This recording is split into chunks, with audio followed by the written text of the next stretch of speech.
Maayong buntag sa tanan, nagpapasalamat pagbalik, labi na sa pag-iya sa Ginoo sa ato ang panahon, naghihatag na putiya para magkapadayon ta pag tuon, pagbasa sa pulong sa Ginoo. So, nagkauban sa inyo nga karon, Pastor Christian De Jesus, si Brother CJ De Jesus sa isip no mga workers ng Panginoon, lalo na sa atong programa karon sa atong The Bible Gospel Hour ihatag sa ato online. So karon dili ta kaayong magadugay no mag-ari sa atong mga pagtimbaya sa atong mga kaigsuonan. Again, no, nagpasalamat ta sa Ginoo, lalo na sa mga kapatiran na patuloy na nag-support no, lalo na sa mga prayers, mga kaigsuonan diya sa Tagbilaran, sa Dawis, sa Basaktapo, no, sa mga leaders na lead mga kasimpahanan maupod sa mga kaigsuonan diyan sa Alegria, sa Calvario Luway, sa Hagna, sa Gindulman, sa Ubay, maupod sa Lubang, o sa Kalapit. Nagpasalamat din sa ito sa tanang mga kaigsuonan na mga nagtabang sa ato labi na sa pagpadayon nato. Dili lang ko mo hatag sa tagsa-tagsa no kay kalibutan na ato ang oras no ato akong ginalimitahan para magamit nato og gusto labi na sa pag-share sa salita ng Panginoon. Ihatag na ko ang panahon padayon no sa pagpasalamat sa labi na sa mga nagtatabang sa ato akong ministry karon no sa ako Mrs. kay Faye De Jesus no uban sa tibok na kong family na nagkakauban kayo sa mga takna labi na sa pagsuporta dire sa ato ministry sa online. So ihatag pa na ako ang dugang panahon kay CJ labi na sa kanyang mga meetings. Kung unang-una i-create is eksunan po ako sa alegria nga sipahan no yung people dira sa can yung people po dira sa Tagbilaran o sa Dawis o dira po sa Bahi Alcor Church no sila ipang-greet dira na pong mga workers dira sa Agna Church yan kung ipang-greet sila Pastor Benji dira sa Gindulman Church. So padayon no nagpasalamat tayo din sa nagsuporta kay Dr. Sister Lenny ug sa mga foreign missionaries labi na sa padayon nilang support no dili na sa prayers apil sa financials no ng mga kinahanglanon diri. So dili ta mag-alangan no mga kaigsuonan magabasa ta sa pulong sa Ginoo. So, arita nakatutok sa Matthew chapter 12. Actually, ang Matthew chapter 12, consist na siya up until verse 15, no? So, medyo taas-taas siya. Pero paningkamutan nato na maato ang maisang yawon sa gayon ang sa tabang sa Ginoo, maisang yawon sa gayon ang kamatuoran na kinahanglan. Pero bago ta magabasa, mag-aampo sa ta. Ginoo namong Diyos na makagagahong, nagpasalamat kami Lord, labi na sa inyong giya, sa matag-usa, labi na pa noon sa mga patuloy na nakikinig at patuloy pa noon na sumusuporta sa mga programa. Nagpapasalamat kami Lord, ikaw ang patuloy na binibigyan namin ng parangal, dakila pa noon, lalo na sa mga ginagawa ng mga para sa aming buhay. Maraming salamat pa noon. Nawa pa noon Diyos, ito rin po babasahin namin, patuloy na maipakita pa noon ang patutunganan na ibibigay niyo ako sa amin, lalong-lalo na sa mga katuruan na inyong binibigay, magsilbi itong malaking oportunidad para sa aming buhay, na kami nga po pa noon ay mutubo sa amuang mga pagtuo. Kaya nga pa noon, kayo ang lagi namin pupurihin pakisalamatan. Lahat ng ito ay binabalik namin sa inyo sa ngalan ni Jesus at sa giya ng Balaang Espiritu Santo. Amen.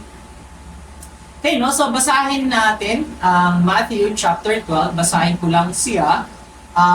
Dirita sa Bisaya, no?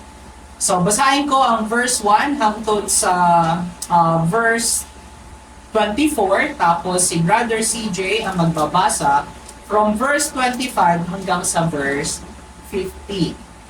No? So, basahin ko. Sabi niya sa verse 1 ng chapter 12 ng Matthew, sabi niya, sa maong higayon si Jesus miadto atol sa adlaw nga igpapakulay latas sa katriguhan ug ang iyang mga tinun-an gigutom ug misugod sa pagpanguha sa mga uhay sa trigo ug sa pagkaon.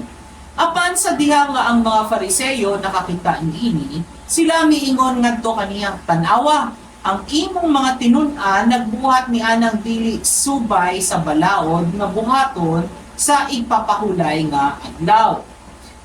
Verse 3, ingon siya, apan siya miingon ngadto kanila, wala ba kamo nakabasa unsa ang gihimo ni David sa diha nga siya gigutom? Og sila nga uban kaniya? Ngano nga siya misulod ngadto sa balay sa Dios ug mikaon sa pagpasundayag nga tinapay nga dili subay sa palaon alang kaniya sa pagkaon ni alang kaniya nga uban kaniya apan alang lamang sa mga pari. O wala ba kamo nakabasa diha sa balaod di unsa nga sa mga adlaw nga ipapahulay ang mga pari sa templo nagpasipala sa igpapahulay ug wala pagkasad-a? Apan ang mag-ingon nganha kaninyo, apan ako mag-ingon nganha kaninyo, nga niini nga dapit adunay usa nga labaw pa kaysa templo. Apan kun kamo nakahibalo pa unsa ang ginapasabot niini, ako buot sa kaluoy ug dili sakripisyo. Kamo dili unta maghukom sa dili sad-an. Kay ang anak sa tawo Ginoo bisan sa ipapahulay nga adlaw. Ug sa diha nga siya nakagikan dito, siya miadto sulod sa ilang sinagoga. Ug tan-awa, bihay usa ka tawo nga iyang kamot mikuyos. Ug sila nangutana kaniya nga nagaingon, subay ba sa balaod ang pagpangayo atol sa ipapahulay nga mga adlaw aron sila makaakusar kaniya. Verse 11, ug siya miingon ngadto kanila, unsa nga tawo diha kaninyo ang nga nakabaton og usa ka karnero ug kun kini nahulog ngadto sa gahong atol sa ipagpahulay nga adlaw, dili ba siya mogunit niini ug mosakwat niini pagawas? Nan, unsa pa ka bililhon ang usa ka tawo labaw kaysa usa ka karnero. Tungod niini, supay sa balaod ang pagbuhat og maayo atol sa ipapahulay nga mga adlaw. Unya nagaingon siya ngadto sa tawo, ituyhod ang imong amo. Ug siya mituyhod niini ug kini nahibalik nga himsog sama sa pikas. Unya ang mga Fariseyo migawas ug naghimo sa usa ka panagsabot batok kaniya. Unsaon nila pagbukan kaniya. Apan sa diha nga si Jesus nasayod niini, siya mipalayo sa iyang kaugalingon gikan dito ug dagkong mga panon ang misunod kaniya ug siya miayo kanilang tanan. Og misugo kanila nga sila dili gayud paghimo kaniya nga inila. Aron kini mahimong matuman ang gikasulti ni Isaias ang propeta nga nagaingon. Tan-awa ang akong sulugoon kinsa ang akong nagpili, akong panlangga kang kinsa ang akong kalag na himuot pag-ayo. Ako mubutang sa akong espiritu nganha kaniya ug siya mupakita sa pag-uom ngadto sa mga hintil. Siya dili makigbisog ni musinggit ni adunay si bisan kinsa nga tawo nga maminaw sa iyang tingog diha sa kadalanan. Ang nagbunog nga tigbaw siya dili mobali ug ang nagaaso nga pabilo siya dili mopalo hangtod siya magpadala sa paghukom ngadto sa kadaugan. Ug sa iyang ngalan ang mga hintil mosalig.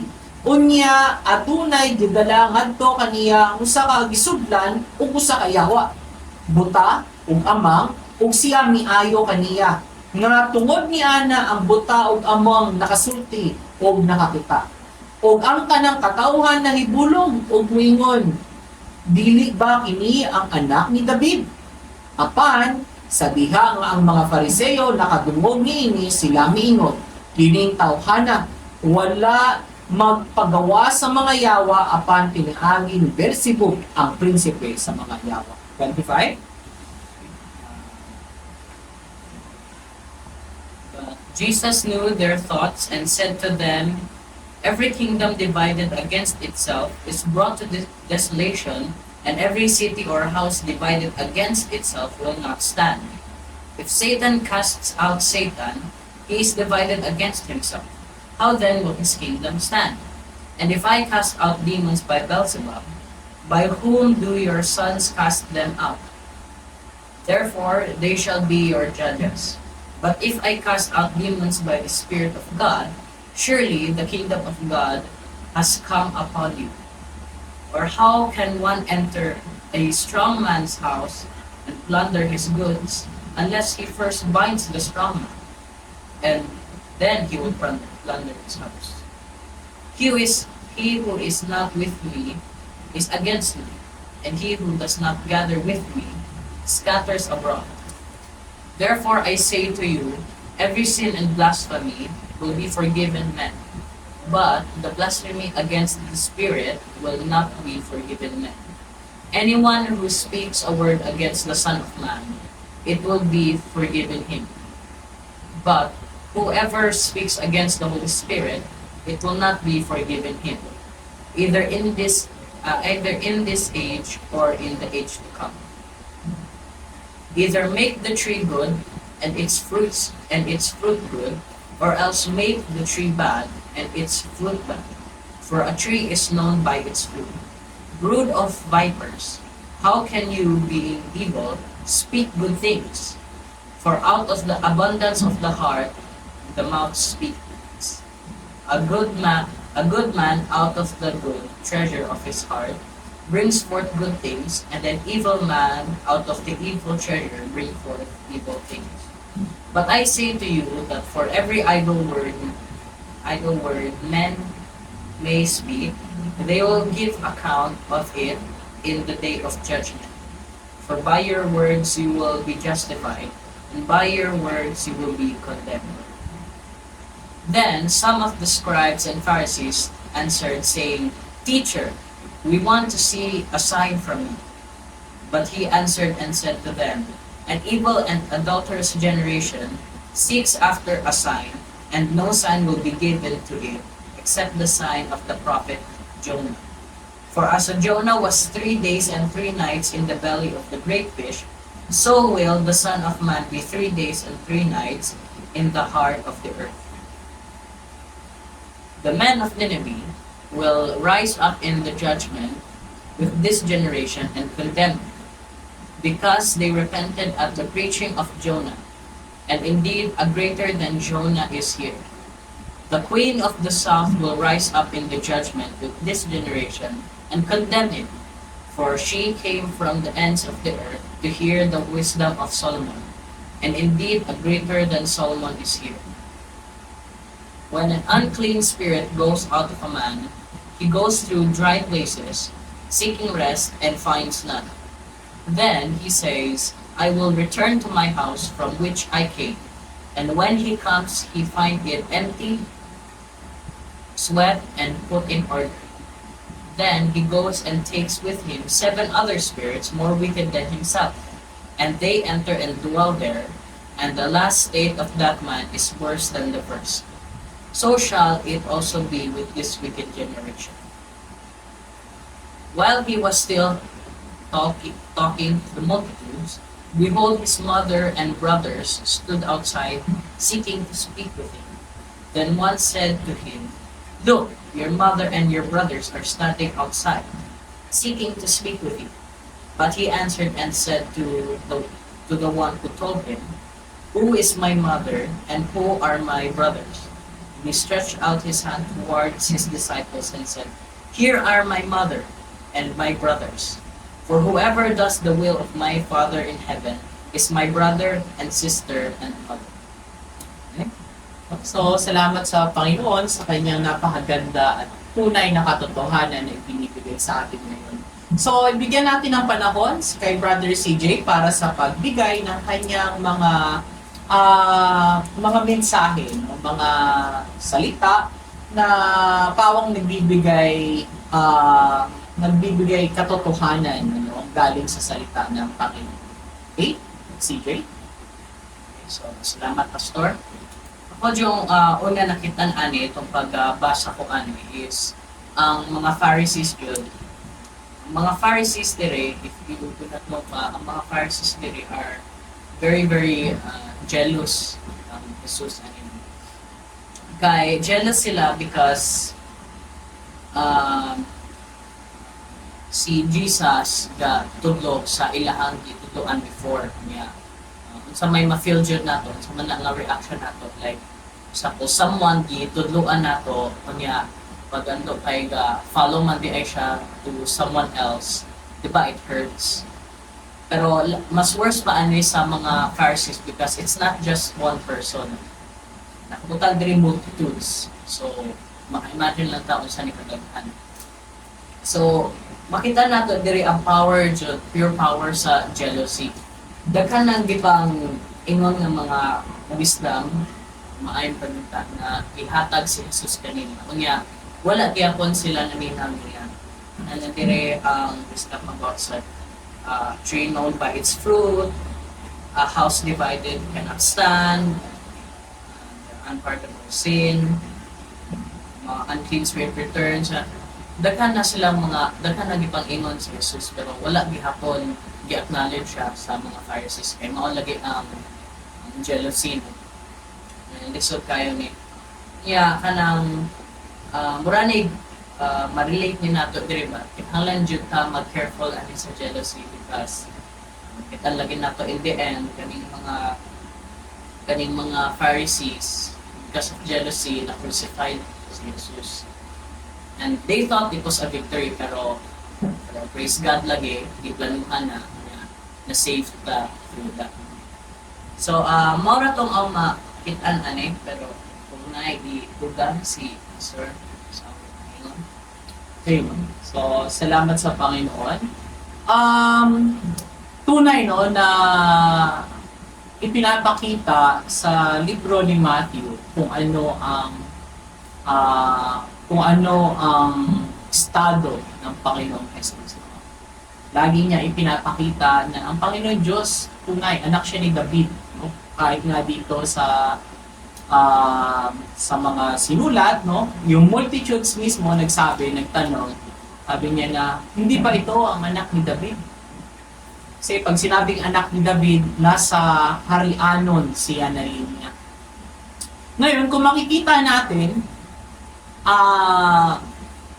although ipinapakita yan sa libro ni Matthew, makikita pa rin natin dito ang pagiging ang pag-fulfill ng Panginoon sa mga propesiya na hitungod kaniya. Una nga dito, sinimulan ang Matthew chapter 12, sinimulan no, na ang Panginoon, alam natin ang Panginoon, nagpapakain siya ng libo-libo. No? May 5,000, may 4,000, pinapakain niya, napakaraming tao. Pero dito makikita natin na para bang hindi naman natin sasabihin sinadya. Pero alam natin na ito ay isinulat dahil may a certain purpose. Ang Panginoon, sabi nga rito, the disciples and His disciples were hungered. Yung Panginoon, ang Panginoong Jesus na nagpapakain na libo-libo, ang mga disipulo niya nagugutom. No? Makikita natin no? May purpose ang Panginoon, no? Alam natin na kahit dumating sa atin yan, may reason, no? So dito na nagugutom ang kanyang mga disipulo. Kaya ang ginawa nila, kumukuha sila ng mga tira-tira, no? Yung mga sabi nga rito ay nanguha sila ng uhay sa trigo para makain nila. No? Kung iisipin pa natin sa Luke chapter 6 talagang ginagalaw nila no sa kanilang pagkuha, ginagalaw nila yung mga ukay sa trigo para kanilang makain. Pero during that time, sila ay binabantayan, no? Binabantayan sila ng mga Pharisees, no? Nung makita sila ng Pharisees, ang sinabi kagad sa kanila ng Pharisees, tingnan mo, no, ang iyong mga disipulo ay gumagawa ng hindi lawful sa Sabbath day. Kung iisipin natin, itong Sabbath day, napakalaking issue para sa mga Pariseo. Kasi sa Sabbath day talagang para bang kung sa ano pa itatatak nila sa bato yung balaod, no, na sinabi sa kanila, no, naging tradisyon actually from the time na nagkaroon yung sampung utos. After noon, binigyan nila ng napaka-detalye, no, na mga interpretasyon ang 10 utos na ibinigay ng Panginoon. Kung kaya dumating ang panahon na ngayon sa kanila, ang Sabat, hindi ka pwedeng magtrabaho. Imagine natin, hindi ka pwedeng magtrabaho, hindi pwedeng humawa ng pisi yung kamay. No? Pwede daw ilagay ang pisi sa likod, no? Kasi hindi naman daw yan trabaho. Para sa kanila, pag nilagay sa harap, yan ay trabaho, hindi yan pwede. No? Pwede ka nilang pagsabihan, i-punish, no, during those times.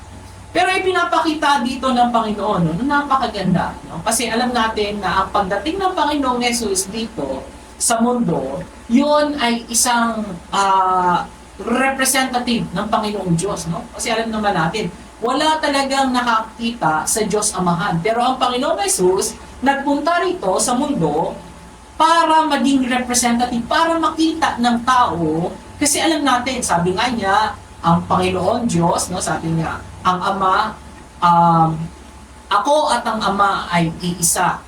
So meaning, pagdating dito ng Panginoong Jesus, siya ay naging representative ng Diyos Amahan may tungod sa kanyang mga pulong, sa kanyang mga utos. No? Kaya dito, gipaklaro ng Panginoon, no? Again, ang pagdating dito ng Panginoon, it's not to break the law, but it's actually is to fulfill the law. Nagpunta rito pa ang Panginoong Jesus para i-fulfill ang kamatuoran na hitungod sa balaod. Hindi siya nagpunta rito para i-break, no? Alam natin na, hindi na, kasi bago na, no. Nagpunta ang Panginoong Jesus dito para ipakita kung paano niya finulfill ang balaod. No? Kaya nga mga kaigsuunan, ang ginagawa ng Pariseo ay inilalagay nila ang tao doon sa balaod. Pero ang katunayan niyan, ang balaod ay ibinigay ng Panginoon para maging orderly ang mga tao. Pero binabaliktad, no? Ano ang nangyari? Naging mas importante ang tradisyon ng mga Pariseo kaysa doon sa mismong balaod. Kaya nga dito, sabi ng Pharisees, this is unlawful, hindi ito isip, subay sa balaod. Itong pagkuha ng pagkain. Kaya binigyan sila ng koreksyon ng Panginoon at kung iisipin natin, lahat ng koreksyon na ibinibigay ng Panginoon, laging nanggagaling sa salita din niya. Alam niyo, ganun din tayo eh. Maraming pagkakataon na tayo nawawala doon sa mismong salita ng Panginoon and it's because of that na tayo na nawawala sa tunay na direksyon. Kaya nga ang napakaganda ang binigay ng example ng Panginoon. Sabi niya na, hindi ba kayo nagabasa? No? Sabi niya sa verse 3, wala ba kamo nakabasa? Unsa ang gihimo ni David sa dihang nga siya gigutom ug sila gauban kaniya? No? Ibinalik niya doon sa mga Pharisees, hindi niyo ba nabasa kung ano yung nangyari kay David? Sa panahon na siya gigutom. Alam niyo, pag sinabing gugutom, ibig sabihin normal sa isang tao ang magutom. No? Ngayon, ang nangyari dito is ang Pharisees, hinihinto nila ang pagiging normal na magutom ng tao. No? Hindi ka pwedeng magutom kasi Sabat ngayon. Hindi ka pwedeng kumain nito kasi hindi mo ginawa yung dapat eh. No? Pero actually, mali. Sabi nga ng Panginoon, ang tao hindi ginawa para sa Sabat. Ang Sabat ibinigay para sa tao. Para magkaroon ng order. At ang order na yon is pinakita rin ng Panginoon. Ano ba talaga ang importante, sabi niya rito. Kung titingnan natin, kung titignan natin sa mga susunod pa na verses, lagi niya ipinakita kahit sa verse 5, wala ba kamo nakabasa diha sa balaod yun sa mga adlaw nga ipapahulay ang mga pari sa templo, nagpasipala sa ipapahulay o wala, pakasad-a. Tandaan natin, ano ba ang naging basihan? Bakit ba? Ano ba ang importante sa panahon ng Sabat? Kung babalikan natin doon sa Luke chapter 6 verse 11, Luke chapter 6, no? Makikita natin diyan kung sabi niya, para saan ba ang Sabat, no? Ano bang importante sa Sabat? Is it to do ang hindi magagandang bagay or ang paggawa ng mabuti sa Sabat? Kaya nga, isipin natin, minamali ng interpretasyon ng tao. And because of that, at ang ginamit pa ng Panginoon is, ang pag-correction is galing pa rin sa Scripture. But because of the jealousy, no? Dahil sa pagkatig-a, dahil sa pagkagahi sa kasing-kasing sa Pharisees, ayaw nila tanggapin yun. Mga kaigsuunan, halos napakahaba ng ating binasa ngayon. And it all show kung gaano ginasalikway, nire-reject ng Pharisees ang tunay na mga katuruan ng Panginoon. And we are, up until now, lagi nating nababasa ito. And ang tumong is for our own hearts as well. Maraming katuruan ang Panginoon na isinusulat dito. And if we continually reject ang salita ng Panginoon, there's always a consequence. There's always a punishment. There's always, sabi nga, there's a wage. May kabayaran. Kaya nga, napakaganda, kung gaano kapasensyoso ang Panginoon during this whole time. Dito sa buong chapter 12, lagi siyang ginasagubang, lagi siyang encounter ng mga Pharisees para ipapahiya siya, para maging paraan para maipakita nila na ang Panginoon ay wala nagasubay sa balaod, kasi again, yung balaod para sa kanila, it's very stiff, talagang it's a rule. Kaya nga, kung iisipin pa natin dito, sinabi ng Panginoon na sa verse 6, sabi niya, "But I say unto you that in this place is one greater than the temple." Sabi niya, meron pang mas mataas dito sa templo. At sino yun? Ang Panginoong Jesus. Sabi pa niya, "But if ye have known what this meaneth, I will have mercy and not sacrifice." Naging tutok ng mga Pharisees ang pagsakripisyo. Kaya nga yung iba nag-make up, naglalagay sila ng mga pagpaitim para sa kanilang mata para maipakita na nagpa-fasting sila. Pero sabi ng Panginoon, obedience, mercy, sabi niya. I will have mercy and not sacrifice. Para sinabi niya, okay, you obey. Mas maganda yung obedience kasi alam natin na ang mercy, yun yung isa sa mga binibigay ng Panginoon. We have to obey that. Mercy. Kaluoy. He will have kaluoy. He will have mercy and not sacrifice. Kaya nga sabi niya rito sa verse 8, "For the Son of Man is Lord even of the Sabbath day." Anong ipinapakita niya? Even on the Sabbath day, alam niya, siya mismo ang nagbigay nun. Alam niya kung bakit nandoon ang Sabat. Kasi ang Panginoon ay Diyos din sa Sabat. So, kung ano ang standard ng Panginoon, yun yung dapat sundin, hindi yung standard ng tao.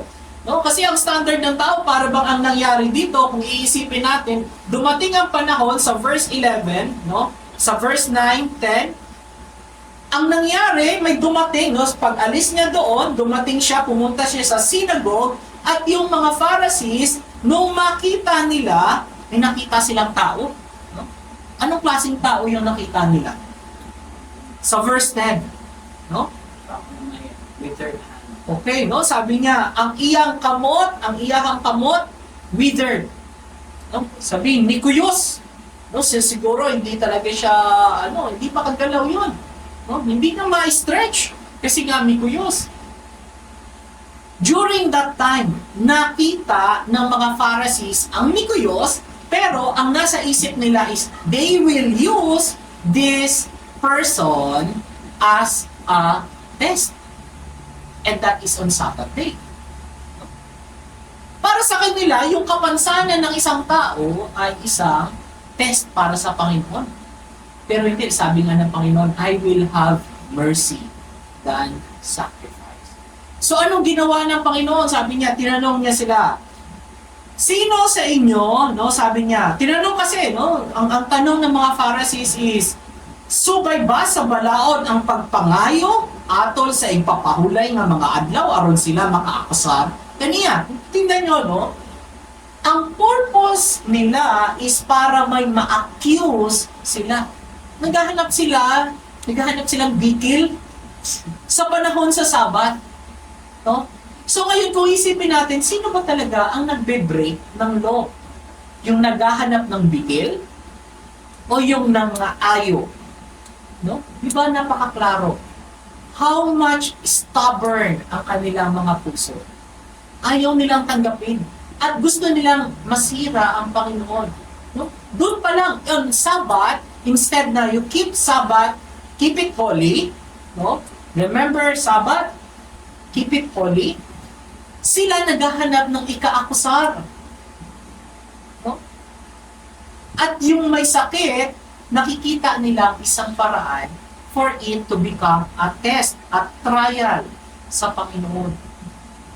How do you explain na yon ay being holy? Pero ang Panginoon, no, sabi niya rin, what man shall there be among you that shall have one sheep, and if it fall into a pit on the Sabbath day, will he not lay hold on it and lift it out? Binigyan niya ng pagkukumpara ang isang karnero. No? Sabi niya, kung mahulog ang karnero during the Sabbath, hindi mo ba kukunin yun para isalba? Kaya nga ang tanong niya sa verse 12, Nan, unsa kabililhon ng usa ka tawo labaw kay sa usa ka karnero? Ang pagtingin ng Panginoon sa tao is very special.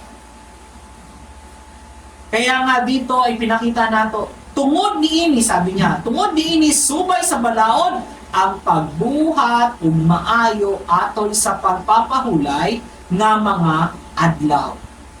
Mas importante ang paggawa ng maayo sa Sabbath. And that's the whole meaning of Sabbath. We keep it because on that day, no, during this time, no, ang ginapakita niya isa Sabbath, is on that day, ang important is ang paggawa kung ano ang kagustuhan ng Panginoon. Na-miss out ng Pharisees iyon. Bakit na-miss out nila? Kasi hindi sila nagbabasa. Yes, expert sila, but the content, they memorize, but they don't have the heart to understand. So, ganoon din tayo mga kaigsuunan na. Napakadaming ipina-explain dito ng Panginoon, pero kung hindi natin to iti-take into heart, mawawala sa atin ang tunay na mensahe ng Panginoon. Kung ipagpatuloy nato ang pagkatig-a sa ato kasing-kasing, although nakahibawta na ang pulong sa Ginoo, pero hindi natin siya bibigyan ng tinuod na response ng ating kasing-kasing, then we will miss a lot. Kaya nga kung iisipin natin dito, pinagpatuloy natin, no? After nito, dumating yung pagkakataon na mismo ang Panginoon, patuloy siya sa pagpapagaling sa mga tao, sa pagpapaalis sa mga yawa na sumanib doon sa mga tao during that time. Pero ano pa ang sabi ng mga Pariseo, no? Sabi nila, ikaw, no, sa verse 24, sa verse 22, no, atrasan natin, sabi niya, unya, adunay, gidala ngadto kaniya nga usa ka gisudlan og usa ka yawa, buta ug amang ug siya miayo kaniya nga tungod ni ana ang buta ug amang nakasulti ug nakakita. 23, ug ang tanang katawhan ay bulong o miingon, dili ba kini ang anak ni David? No? Imagine nyo, dahil sa miracle mismo ang mga tao nahibulong na. And verse 24, ang sabi niya, apan sa diha nga ang mga Fariseyo nakadungog niini sila miingon, kining tawhana wala magpagawa sa mga yawa apan pinaagi ni Beelzebub ang prinsipe sa mga yawa. No? Imagine nyo ang milagro na ginagawa ng Panginoong Jesus, yun mismo ay sinabi ng trabaho yan siya ng yawa.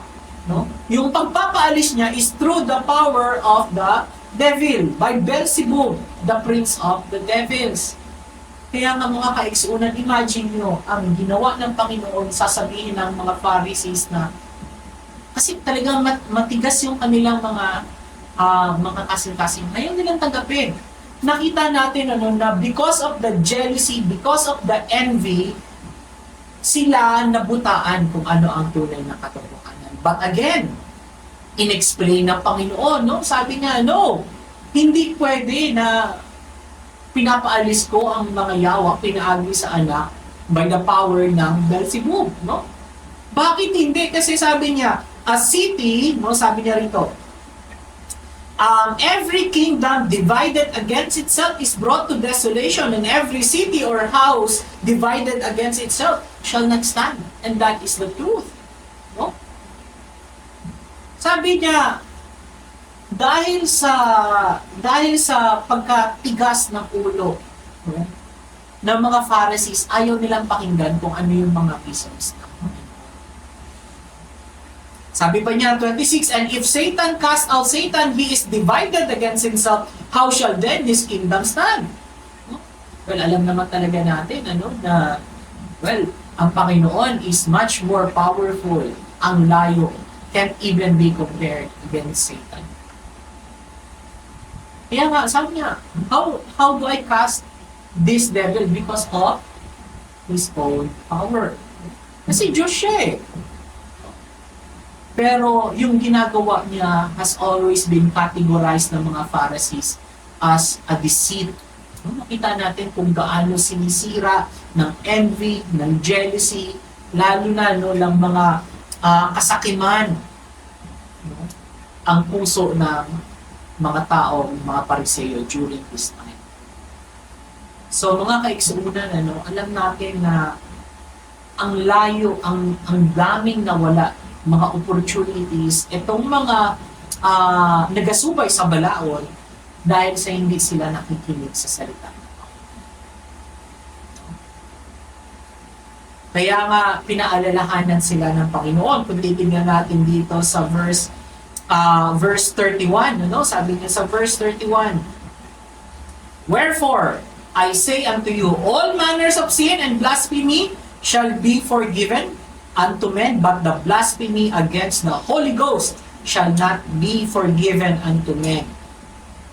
And whosoever speaketh a word against the Son of Man, it shall be forgiven him. But whosoever speaketh against the Holy Ghost, it shall not be forgiven him, neither in this world, neither in the world to come. Ano ba itong blasphemy ng Holy Spirit? Alam natin ang trabaho ng Holy Spirit. Sa John chapter 15 verse 26, ang sabi niya, once the Holy Ghost is come, He will testify. Ang Holy Ghost ang nagte-testify sa ginagawa ng Panginoon, ng ginagawa ng Son of Man.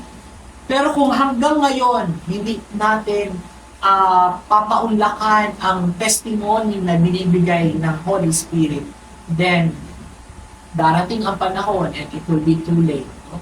And our sin will not be forgiven. Sabi niya, lahat ng sin pwedeng mapasaylo.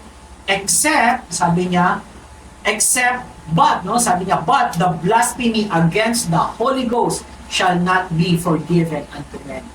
Isa lang ang hindi talaga mapasaylo. And what is that? Ang pag-blaspheme, ang hindi pagpaniwala sa itinetestify ng Balaang Spirit. And the only thing that can make that happen is kung pagpatuloy natin ang pagkagahi sa ato ang mga kasing-kasing. Now, ang chapter 12 ng Matthew served as a very great warning sa atin. Na if in case our hearts are not ready or will not be ready sa pagtanggap sa salita ng Panginoon, then there is a danger. Kasi mahal tayo ng Panginoon, hindi niya tayo pipilitin. That's how He shows His love. No? Binigyan niya tayo ng free will.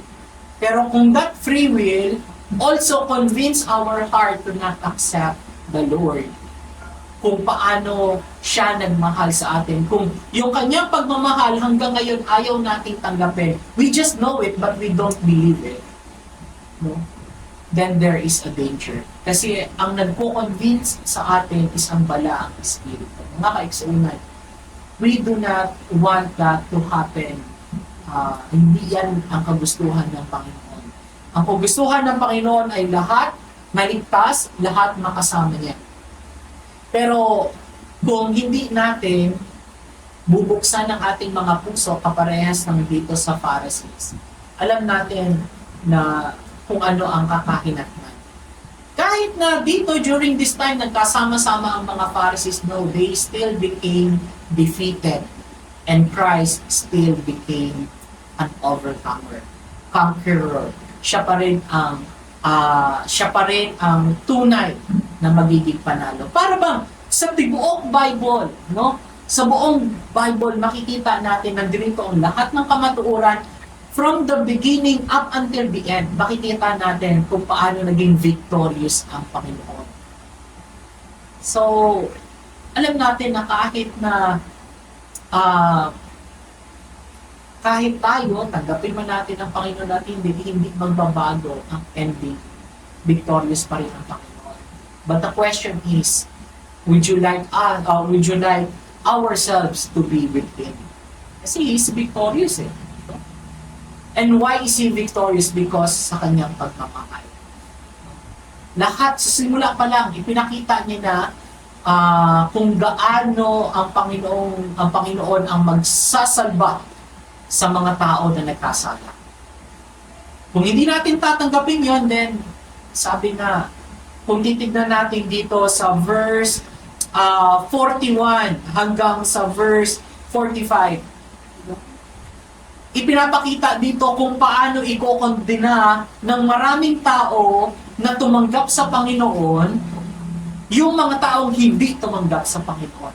No, sabi niya, verse 39, ang usa ka dautan o mapanapawon nga kaliwatan, nagapangita o usa ka ilhanan, no?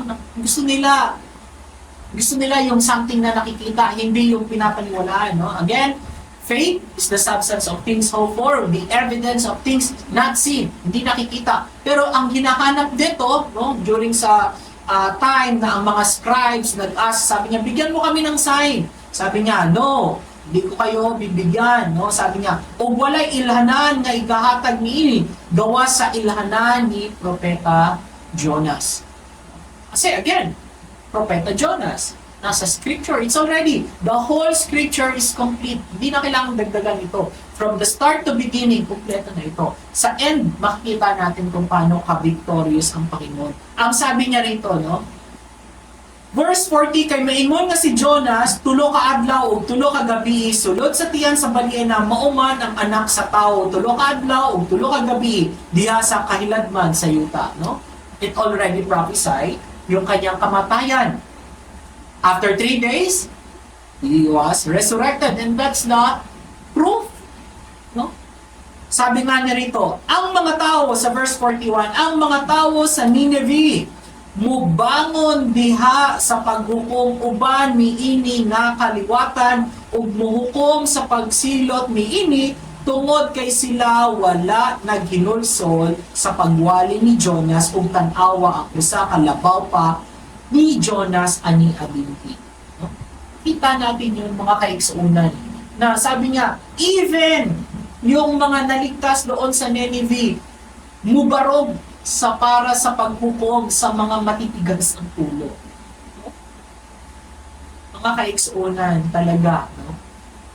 We know, through this word, we know what the end will be. No? God will be victorious at lahat ng hindi tumanggap sa kanyang pagmamahal, hindi tayo pipilitin ng Panginoon. Pero He already show us na lahat ng kasama niya, then we'll all get kung sino ang tunay niya kapamilya. No? Right? Kasi hindi makikita niya. Sino ba ang aking kinsa ang akong inahan o kinsa ang akong mga igsoon? No? Sabi pa niya sa verse 49 and 50, Behold, no, tanawa, ang akong inahan o ang akong mga igsoon. No? Tinuro niya. Kay si bisan kinsa nga nagabuhat sa kabubuton sa akong amahan nga ana sa langit mao ang akong lalaki igsoon o babaeng igsoon o inahan. Mga kaigsuonan, no? Paano natin matatanggap ang tunay na, sabi niya, kapamilya, no? Magiging kapamilya ng Panginoon. At tanggapin natin siya. Makikinig tayo sa testimonyo ng Balang Espiritu. Papakinggan natin, hindi lang sa isip, kundi sa kasing-kasing. No? Kasi that's the only time na makikita natin ng tunay na kamatuuran, ang tunay na katotohanan, ay pawang lahat ng sinasabi dito sa Balaang. So mga kaigsuunan, although this has been a very long, hindi naman ganun ka-long, but a long chapter to read,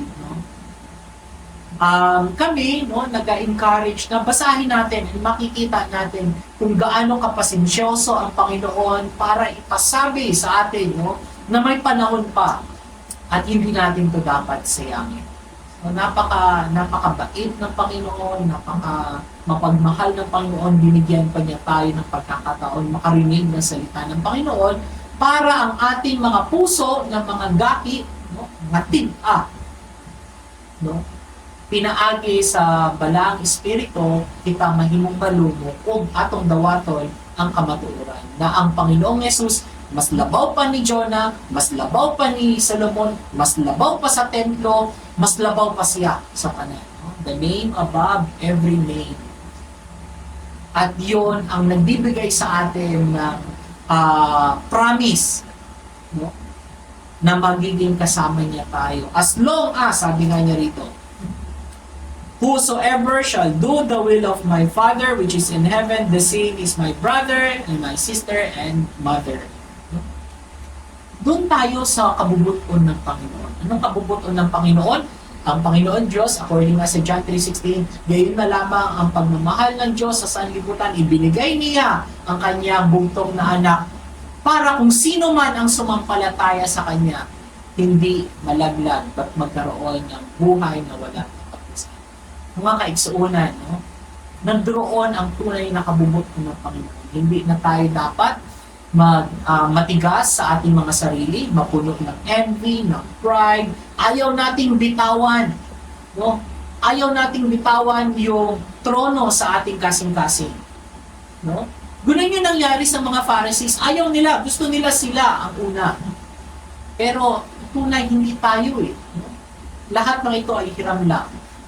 Lahat ng ito ay sa Panginoon. Kaya nga dapat ibalik natin sa Panginoon. So, ibaba natin ang trono, ibigay natin sa Panginoon. Siya na ang manguna sa ating buhay. Tanggapin natin, na tayo talaga tunay na makasalanan. At pag natanggap natin na yan, and that's the time na makikita natin ang tunay na pagmamahal ng Panginoon. The only time that we will accept the love of God is if we will know that we are truly sinners. Sinners na wala ng paagi para makakita sa kaluwasan. And that's only through accepting God, accepting Christ as our personal Savior. So mga kaigsuunan nindot, na nakapakita ka sa tunay na tumong ng Panginoon, gusto niya maging malumo ang atong mga kasing-kasing, dawato nato ang iyang pulong kung kita may usa kaniya. Mga kaigsuunan kami, wala nang ibong oras ng kapasalamat sa inyong panahon sa pagpaminaw. Nagauban ka ninyo, Pastor Christian De Jesus, Si Brother CJ De Jesus. sa Diyos ang himaya.